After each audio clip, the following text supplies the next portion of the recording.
सालों पहले नील नामक जंगल में एक बड़ी होशियार बिल्ली रहती थी। हर कोई उससे ज्ञान प्राप्त करना चाहता था। जंगल के सारे जानवर उस बिल्ली को मौसी कहकर पुकारते थे। कुछ जानवर उस बिल्ली मौसी से पढ़ने के लिए भी जाते थे। एक दिन बिल्ली मौसी के पास एक शेर आया। उसने कहा, मुझे भी आपसे शिक्षा चाहिए। मैं आपका छात्र बनकर आपसे सब कुछ सीखना चाहता हूँ, ताकि जीवन में आगे मुझे कोई दिक्कत ना हो। कुछ देर सोचने के बाद बिल्ली बोली, ठीक है, तुम कल से पढ़ने के लिए आ जाना। अगले दिन से रोजाना शेर बिल्ली मौसी के यहाँ पढ़ने के लिए आने लगा। एक महीने में शेर इतना समझदार हो गया कि बिल्ली ने उससे कहा, अब तुम मुझसे सब कुछ सीख चुके हो, तुम्हें कल से पढ़ाई के लिए आने की जरूरत नहीं है। तुम मेरे द्वारा प्राप्त की गई शिक्षा की मदद से अपने जीवन को आसानी से जी सकते हो। शेर ने पूछा, आप सच कह रही हैं? मुझे अब सब कुछ आ गया है क्या?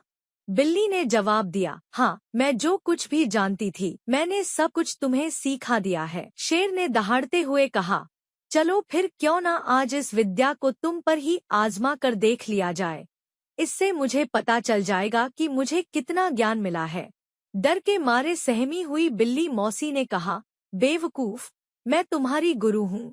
मैंने तुम्हें शिक्षा दी है, तुम इस तरह मेरे ऊपर प्रहार नहीं कर सकते हो। शेर ने बिल्ली की एक न सुनी और उस पर झपट पड़ा। अपनी जान बचाने के लिए तेजी से बिल्ली दौड़ने लगी।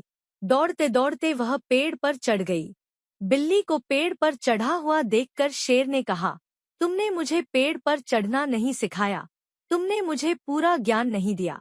पेड़ पर चढ़ने के बाद राहत की सांस लेते हुए बिल्ली ने जवाब दिया, मुझे तुम पर पहले दिन से ही विश्वास नहीं था। मैं जानती थी कि तुम मुझसे सीखने के लिए तो आए हो, लेकिन मेरे ही जीवन के लिए आफत बन सकते हो। यही कारण है कि मैंने तुम्हें पेड़ पर चढ़ना नहीं सिखाया। अगर मैंने तुम्हें यह ज्ञान भी दिया होता तो तुम आज मुझे मार डालते। गुस्से में बिल्ली आगे बोली, तुम आज के बाद मेरे सामने कभी मत आना। मेरी नजरों से दूर हो जाओ। ऐसा शिष्य जो अपने गुरु का सम्मान नहीं कर सकता, वो किसी काबिल नहीं। बिल्ली मौसी की बात सुनकर शेर को भी गुस्सा आया, लेकिन वो कुछ नहीं कर सकता था क्योंकि बिल्ली पेड़ पर थी। गुस्से को मन में लेकर शेर वहां से दहड़ता हुआ चला गया।